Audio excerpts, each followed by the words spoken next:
introduce yourself and your associates, and then ask the magical question of, can you operate within the mayor's proposed budget? Afterwards, the floor is yours. Thank you, Mr. Chair. I am Keith Durban. I am Director of the Information Technology Services Department and the Chief Information Officer of the Metropolitan Government. I want to start by thanking you for your time and your consideration of the ITS operating budget request. Yes, Mr. Chair, we are very able to work with the mayor's proposed budget today. And I'll explain a little bit more about that as we go forward. In terms of introductions, to my left is Margaret Keck, the Assistant Director for Communications and Infrastructure Services. And to my right is Greg Nicholson, who is ITS's Finance Manager. Other members of our executive team are also here as well: Dawn Clark, Cindy Maddox, John Griffey, and then as well we have Metro 3 crew members who televise this event and make us all look good. That includes Division Manager Mary Newton and Nathan Eubanks, who is operating the robot cameras for us today. Information Technology Services is a department that exists to support the information technology needs of other Metro departments and agencies. At some level, we provide support for all of the agencies of the general government, the judicial branch, and other agencies of Metro government, including the Hospital Authority, Metro Nashville Public Schools, Metro Transit Authority, and Nashville Electric Service. We strive always to do so in a collaborative environment, working towards solutions that maximize the return on the IT investment for our taxpayers. Our basic business model is to provide the common shared infrastructure and IT services so that departments can focus on activities that provide direct impact for their business objectives. So while we aren't out rounding up criminals, fighting fires, immunizing children, and checking out books, ITS provides technologies to the people who do those things. ITS services include managing Metro's data network, both wired and wireless, email, data center, telephones, PC, and help desk support. Also, we manage and run software systems that are essential to operations for multiple departments, such as the HR and financial system called EBS and our Nashville.gov website. A few of our proud accomplishments from the last year include the completion of the currently planned rollout of Metro Free Public Wi-Fi, currently serving 67 sites, including all parks, regional community centers, libraries, police precincts, county clerk remote sites, and other general government service locations. We've had active roles in the IT components of major projects that affect Metro citizens' quality of life, including Sound Stadium, Riverfront Park, the Amphitheater, the Walk of Fame Park, Southeast Library, Bellevue Library, just to name a few. We've also worked with many customers in departments, as well as vendors and other partners, to lay out a comprehensive 3-year strategic plan for Metro when it comes to information technology. This was released on Nashville.gov last month. Each of you received an email with that announcement, along with an updated vision, mission, values, and priorities for the ITS department. Our vision, guided by those stakeholders who took part, is short and to the point. We exist to deliver leading digital technologies that enable our citizens to thrive. Now to address this year's budget directly. The proposed budget you have in front of you is a request for a net increase in funding for our department. There are two primary sources for this increase. First is a net increase for two full-time employee positions. The first is a manager for the Metro Open Data Initiative.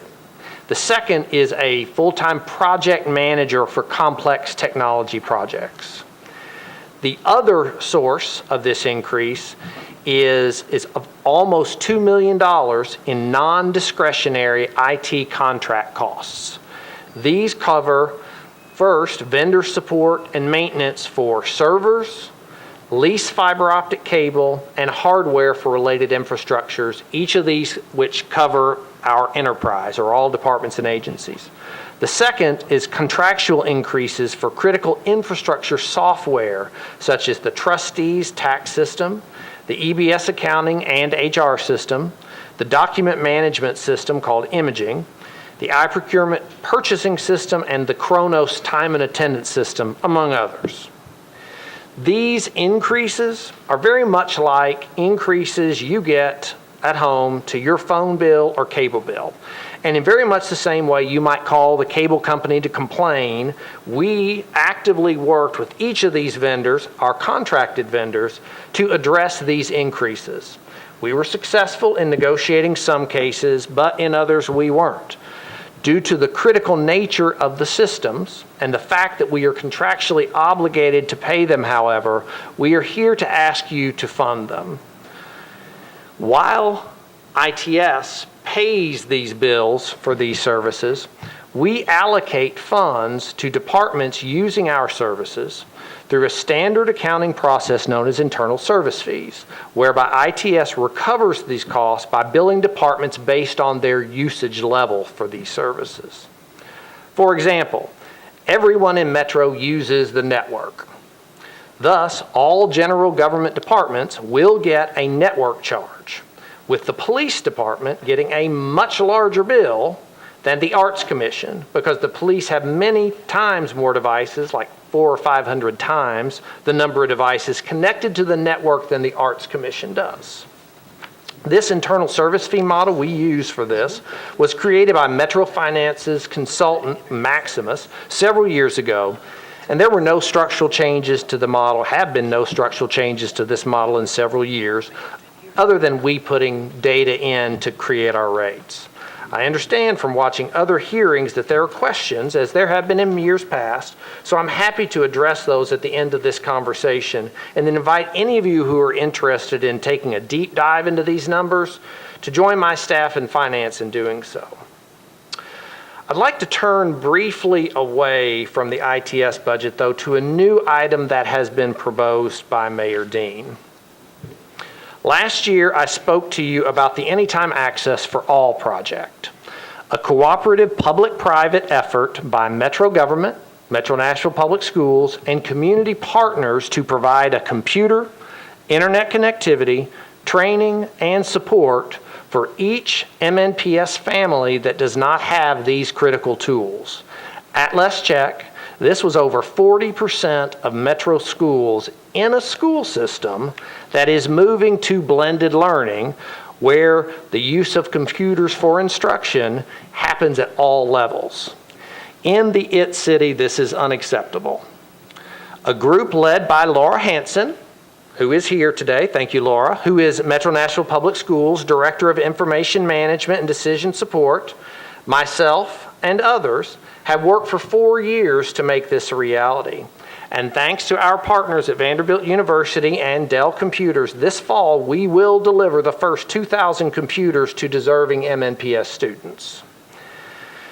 The inability to access a computer in the internet is not unique to students, however.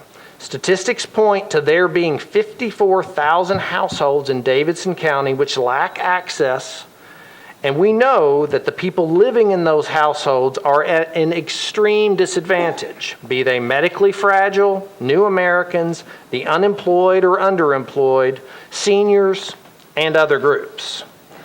Thus, we have worked to fold the Anytime Access program into the newly established Nashville Digital Inclusion Fund. Since January, we work closely with the Community Foundation of Middle Tennessee with support from the Mayor's Office and the school's administration to establish this fund. Details are on this document that Elise left on your desks yesterday, I think, with this yellow header. The $100,000 grant that is being requested in this budget to the Community Foundation provides the first seed gift for Nashville's goal of digital inclusion for all.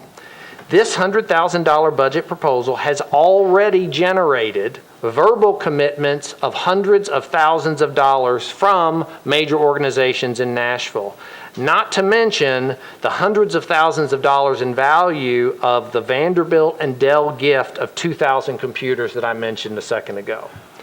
You'll all be hearing more about the digital inclusion, Nashville Digital Inclusion Fund in the coming months. But for now, I'd ask that you please support this request for $100,000. And to wrap up, since this is the last budget season for most of you, I want to thank each of you for working with me over the years, both as a fellow in this room and as a department head. I truly appreciate the support. And finally, once again, I'd like to ask you to support the mayor's proposed budget for ITS, as it will enable us to continue to support metro departments and agencies per our mission. Anything further before I open it up? Okay. Open it up to questions from the council members. Council Lady Weiner. Thank you, Chair. Thank you, Keith, for being here. Thank you. You know what I'm going to ask. Talk to us about closed captioning for the hearing impaired. So closed captioning is something that we have had on about half of our government meetings for a number of years now. That is obviously not acceptable. What we have worked toward over the last year and a half, 2 years, is to seek a partner in the community who can help us fund the remaining shows, the remaining public meetings, to make sure that those are accessible to all. We are still working toward that to make that happen. So we're talking about how much money? $25,000? About $20,000, actually. And given that we have been pretty unsuccessful so far in finding that partner, would it be appropriate, Chair, for me to ask that that be added to our wish list, $20,000 for this purpose, to help the severely to profoundly hearing impaired be advised of what's going on in our government, not being in the dark? We can definitely put it on the wish list Thank you. if you wanted, if that's your request. That is my request. Thanks. Thank you, Keith. Elise, yeah, she already has it. Okay. Thank you. Councilman Glover. Thank you, Chair. And Keith, it's me. I mean, obviously, if you've been watching it, I've been the one that's asking a lot of the internal service fees. Yes. In my day job, I do retirement income planning. So somebody comes to me and they say, all right, I have X amount of dollars based on my life expectancy. Then they don't tell me this. I've got all the data. Sure. And I sit down and I calculate everything out. And so when I started looking at all the internal service fees, I mean, I know they're around. I was over across the street at the school board when they began. And so I realized they exist. Here's my question, and well, I've got several questions actually. What do you deliver today to the public defender's office and the DA's office that you didn't deliver this time last year?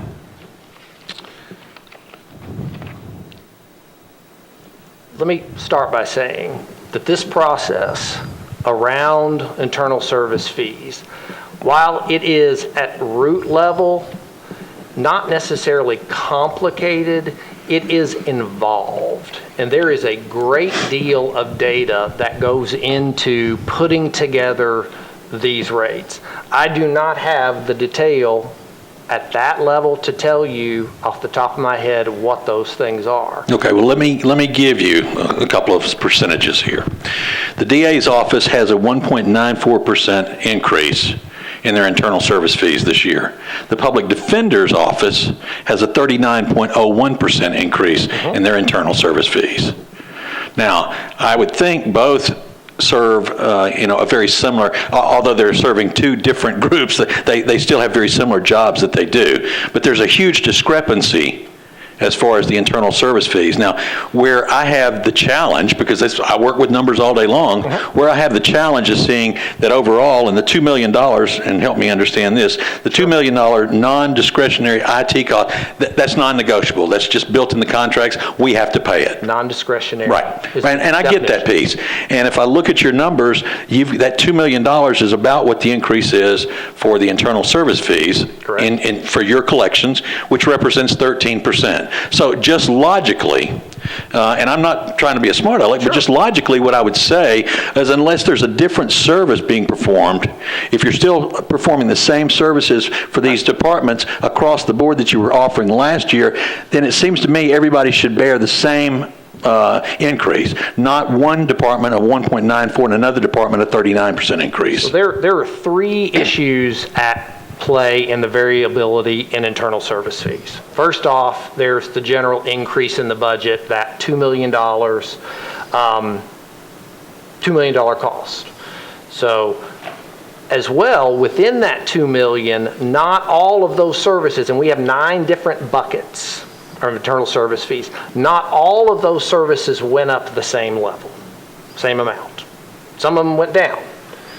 Secondly, there is a change in the use of services year to year by departments. So that's a second factor. In fact, some department may have used a much more expensive service last year than this year. One of the things I do have in front of me is a quick overview, and I see that the general increase in the public defender and the, who was the other one that you mentioned? The public DA. defender and the DA. Mm-hmm. So the district attorney had an increase in the number of PCs, which account for network nodes. And frankly, that is the same thing for the increase in the number of network nodes for the public defender as well. So there is a change in the services that they used. Okay. The other factor that's in play in this is that we didn't get to use, and we didn't have to use it, the amount of reserve funds as we did last year to offset costs. So on a yearly basis, we sometimes build up some reserve that the finance department lets us pay down and basically prepay almost some of these fees. So those 3 aspects, the things you're talking about, we can sit down with you and give you to the dollar and to the service exactly what those changes are. And it's going to vary department by department based on that usage of services, each of which costs rise and fall on an annual basis. And because I have a sick sense of humor, I'm going to take you up on that. Sure. And in order to, because you're right, it's a complicated maze. I mean, I've had people trying to explain it to me, and I normally can follow numbers pretty well. But in this situation, it's virtually impossible, simply because, and I'll give you an example, when I ask the public defenders, they're like, I don't know. Well, why are we not explaining, are we not communicating that it went up this amount because of you have additional terminals, or you have whatever that you have? And so I think that's where the challenge for me, as an example, because our chair has said, hey, look, if you're going to recommend we spend money in another area that's not in the budget, you need to tell me where you're going to cut it from. So I'm trying to look at every area of the budget to determine what I can offer up to the chair and say, all right, I think we could save some money here, or here. I don't like unintended consequences. And so if I made the recommendation to back the public defender's office down to where it's 13% rise as opposed to 39%, I'd want to understand exactly what I'm talking about.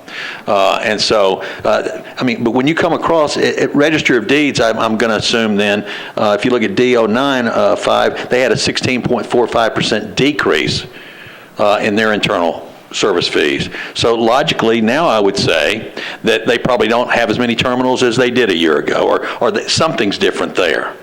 So there are changes in most departments, and I'm scanning for Register of Deeds. It's D0905. I don't know how yours is. But my list is different. So okay. Their change is we changed how server storage charges are based upon the utilization, not allocation. So the methodology changed. Other things that have changed, individual organizations, the part of finances changes, increase in number of applications supported. For the county clerk, theirs went up. We added a virtual server. Quite a few of them had increase in numbers of PC nodes. A number had decrease in number of network nodes and PCs. The fire department had a decrease in number of servers and PC nodes supported, and so I have a feeling that we've got it at the detailed department level, and we are happy to share it. All right, so because I'm assuming the page you're looking at is probably going to answer most all the questions that I have with regards to why the increase of this nature here, or this magnitude, and why the decrease. This is a higher level summary of detail. It's probably more detailed than what you have, but this is another layer. We are happy to take you to the bottom layer if you're interested. That's what I'm looking to do, to try and understand, because I'm not saying anything's not being done correctly. It's just I'm trying to understand how is it done. So with regard to your other point, I defer completely to Rich Riebling and the finance department of whether or not it is feasible to reduce the internal service fee for one department and not for others. Our whole goal is to recapture all the costs that are allocated based on usage. Dawn Diener's staff used what they were billed for, and we explained that after the budget cycle is over. There's no reason for us to go out and explain this stuff now. Scott Potter, every year, starting at about February 1st, is asking me, what's my budget increase? What's my budget? What's it going to be? Well, we can't tell him truthfully until this process is over, until we know what the budget is. We have a packet that Greg and others meet with departments and agencies to explain it. We can get you a copy of the packet too, so you can explain how it is prepared. Somebody like Dawn Diener has 1,000,001 other things on her plate beyond understanding the minutia, but we've got it. We're happy to provide it all. Well, and again, we're tasked with the job of saying, if we want to fund this because it's not in the budget, where's the money going to come from? So I'm looking in every available spot. And this one is perhaps the most complicated part of the budget and the most elusive, frankly, as far as trying to understand it. So that's the reason I keep asking these questions. And frankly, the answers you've given, they're logical. And so it's not a conspiracy theory. It's just to help me get to where we are with these numbers. So I will say again, we exist to do nothing but support the activities of other departments and agencies. The unintended consequences of cutting our budget is a direct impact on the services that are used by other departments and agencies. So if you want to cut the increase in our fiber optic cable, which is one of the costs that has gone up, there's impact to the network, which affects everybody. You aren't interested in funding the Kronos application because which has been a godsend to this government, quite frankly.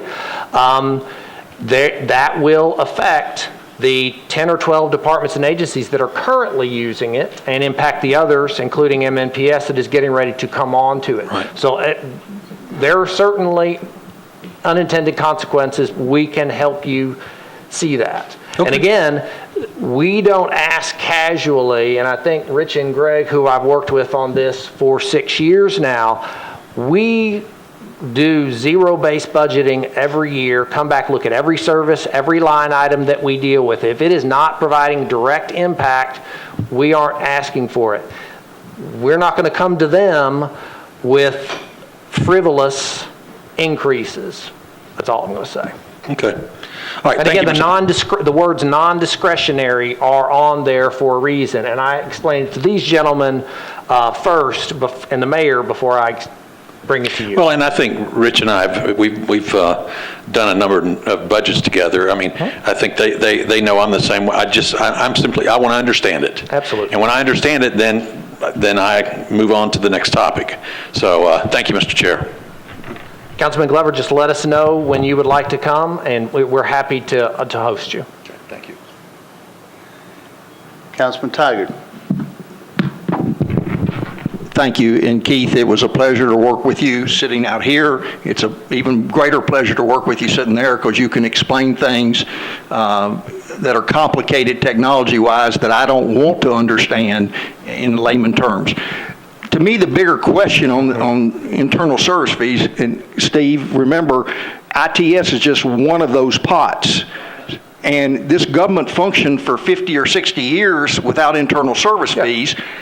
And if the use of government for technology and all the stuff that you do, if everybody is doing their job and assuming they're not downloading other software and creating fees and whatnot, I just don't understand if we just said it takes X million of dollars to run the government's IT services, and we trust you to run an efficient department, and we trust all these department heads to make sure their employees are doing the same thing and not downloading things that they're not and storing things that they're not. I just can't understand the theory. Rich has told us that, we're getting away from internal service fees on building maintenance. It didn't make sense.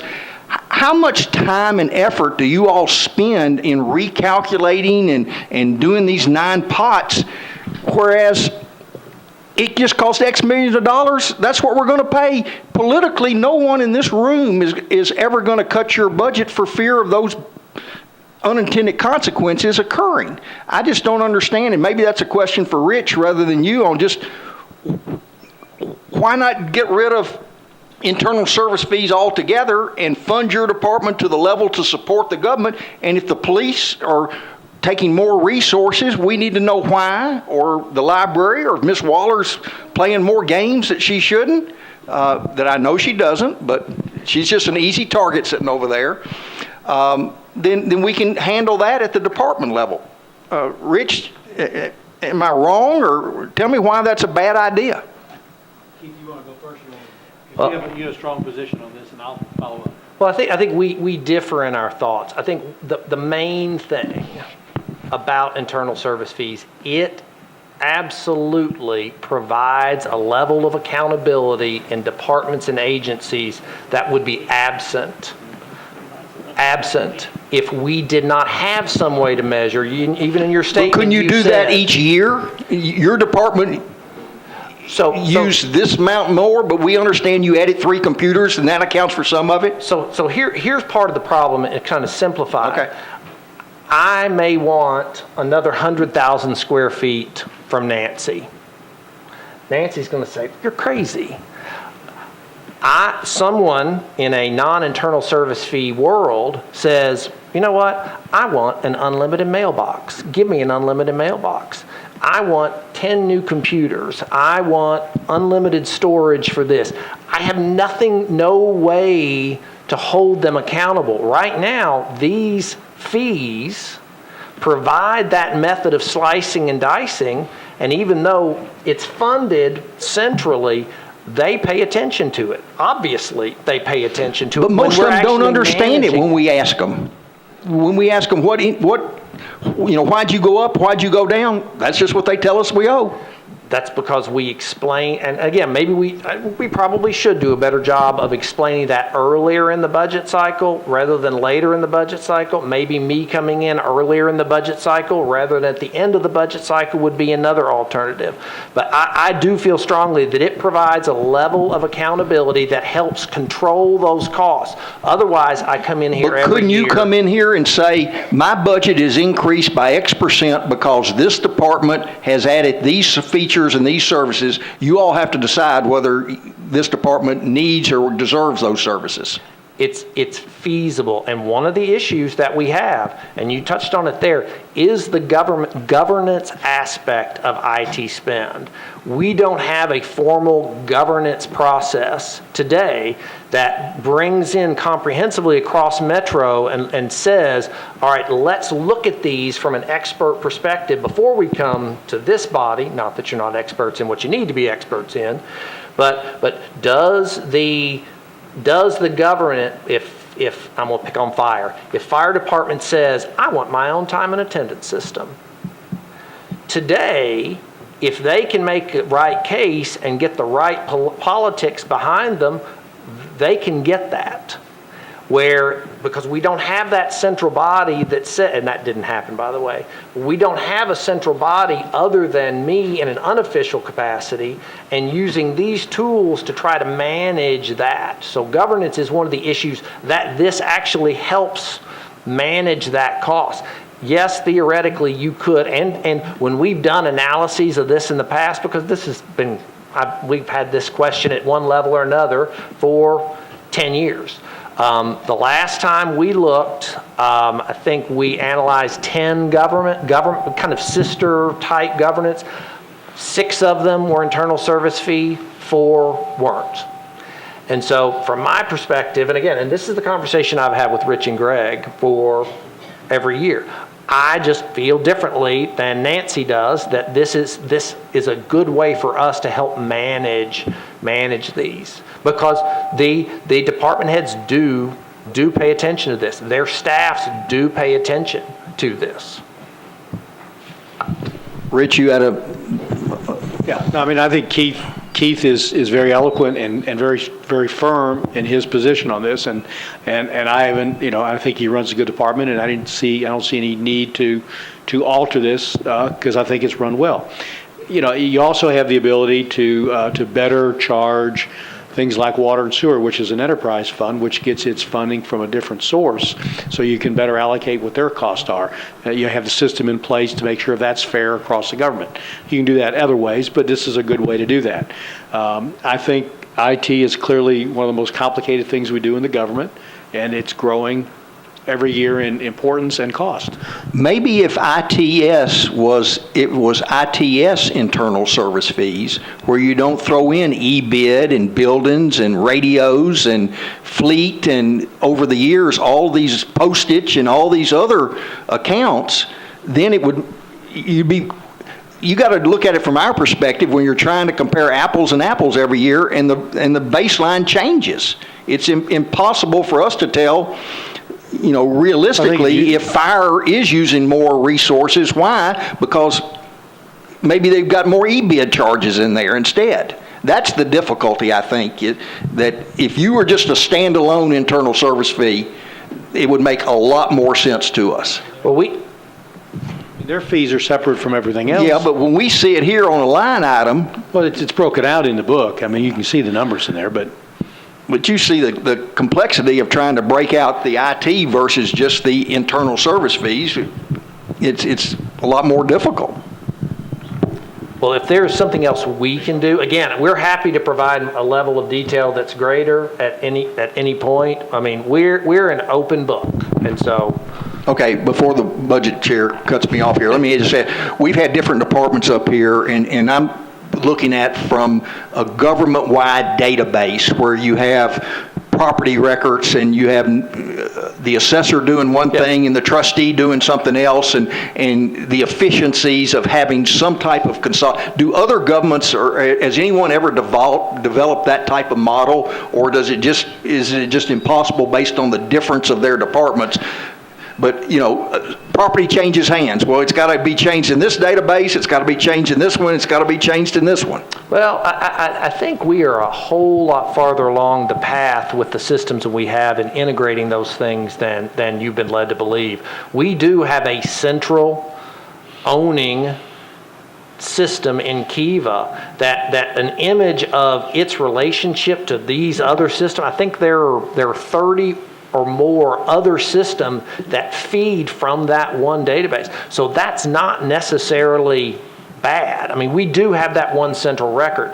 But again, each department and agency has their own mission and values. And when we can consolidate things, we have been and we are. As we move to CityWorks for the land system, it will be able to provide other things that will eliminate some of the things that the fire department is doing and others, health department, and bring them into that. So we are very much working to consolidate. I'd be happy to talk to you. Is there a long-range plan on doing this and bringing these departments on board as to what capabilities are in this consolidated system?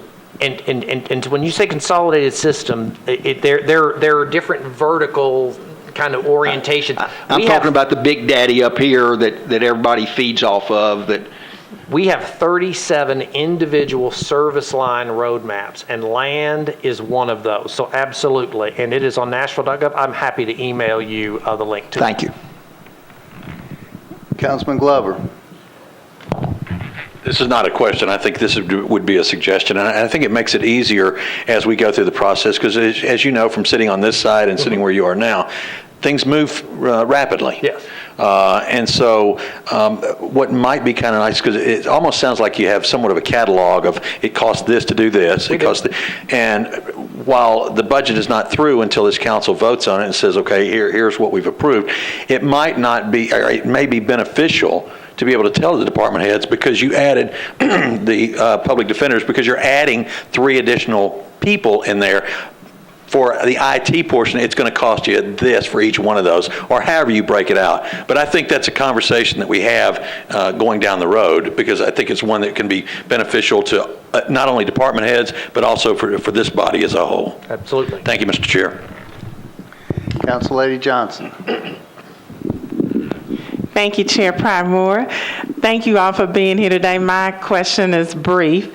I noticed on your strategic issues, you said the lack of a comprehensive enterprise-wide collaborative approach to technology solutions and services, if unmet, will result in increased costs, inefficiencies, and misallocated resources.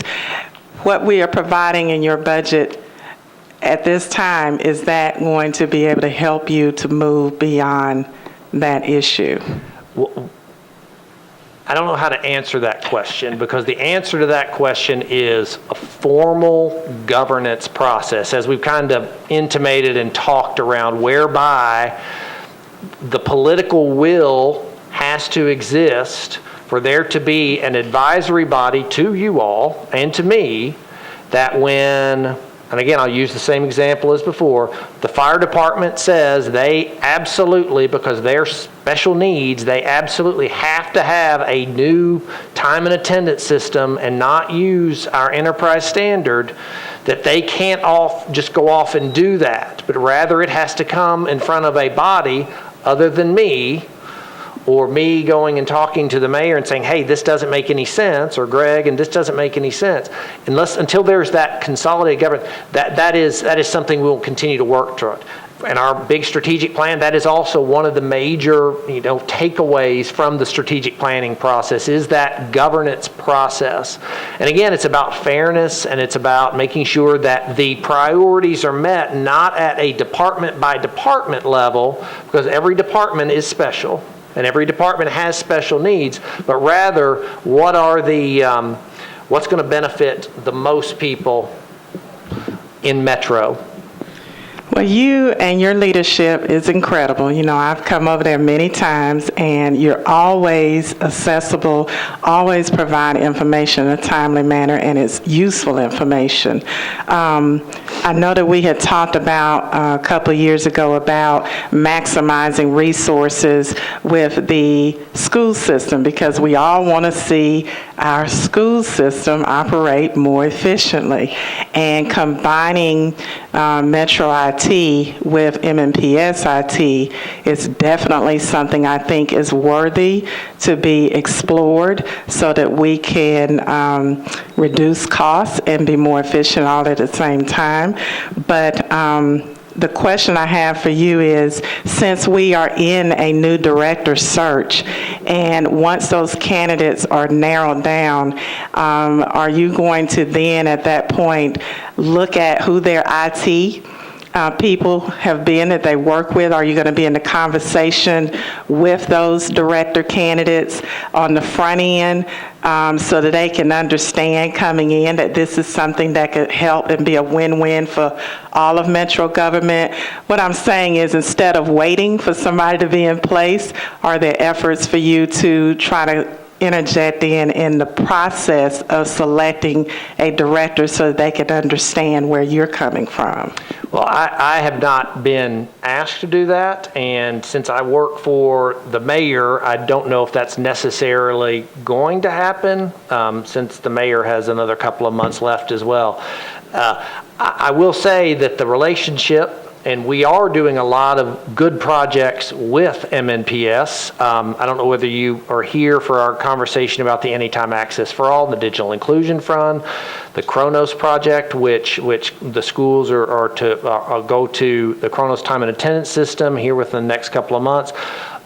EBS, there are many examples of us working closely together. They, like other departments, are very special. They have very specialized needs, and they are very big as well. They're big.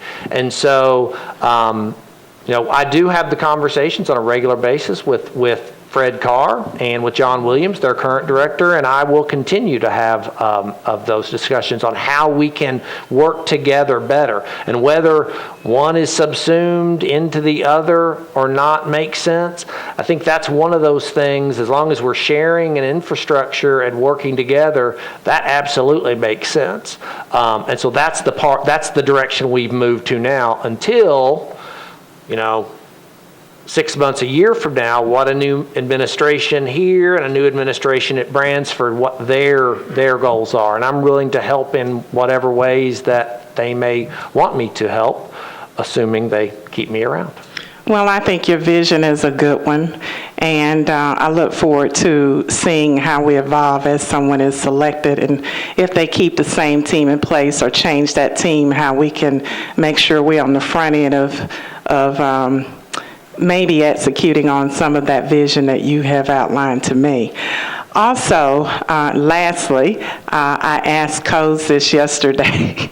One of the difficulties that I have as a council member is being able to access information on permits, the daily permit report. Okay. And right now, that daily permit report doesn't allow you to have a find feature where you can just zero in on exactly what you're looking for. I have to currently look through the entire document in order to find the particular permit or project that I'm looking to get information on. Can you please look at that and see if that program can be updated to where we can at least have a find feature on that? Absolutely. I think I've got some thoughts on that as we speak, and we can get back to you very quickly on an answer to that. Thank you. You're welcome. Director Durban, seeing no other council members in the queue, that concludes your presentation. We certainly appreciate you and your staff being here, and thank you for providing all the information. Thank you, Mr. Chair. Thank you all.